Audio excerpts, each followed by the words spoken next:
Hi ಎಲ್ಲರಿಗೂ. ನಾನಿವತ್ತು ಮುಳ್ಳು ಸೌತೆಯ ಒಂದು ಡಿಶನ್ನು ಹೇಳ್ತೇನೆ.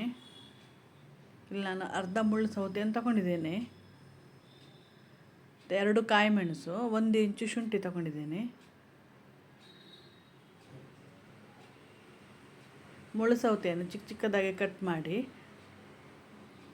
ಮತ್ತು ಕಾಯಿ ಮೆಣಸು ಶುಂಠಿಯನ್ನು ಸಹ ಸಣ್ಣ ಸಣ್ಣದಾಗಿ ಕಟ್ ಮಾಡಬೇಕು.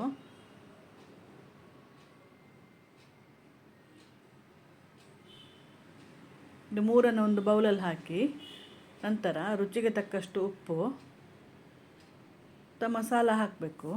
ಮಸಾಲಕ್ಕೆ 3 ಫ್ರೈ ಮಾಡಿದ ಒಣಮೆಣಸು, ಸ್ವಲ್ಪ ಹುಳಿ ಮತ್ತು 3 ಟೀ ಸ್ಪೂನ್ ಆಗುವಷ್ಟು ತೆಂಗಿನಕಾಯಿ ತುರಿ. ಇದೊಂದು ಅರ್ಧ ಗ್ರೈಂಡ್ ಆದ ನಂತರ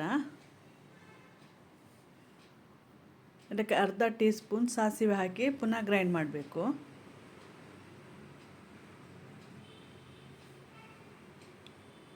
ಇದು ಬಿಸಿ ಮಾಡಲಿಕ್ಕಿಲ್ಲ.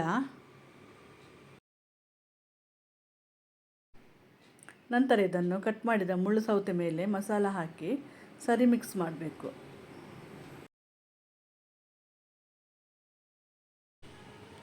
ಟೊಮೆಟೊ ಸಾರು ಮತ್ತು ಈ ಪದಾರ್ಥ ಒಳ್ಳೆಯದಾಗ್ತದೆ ಕಾಂಬಿನೇಷನ್.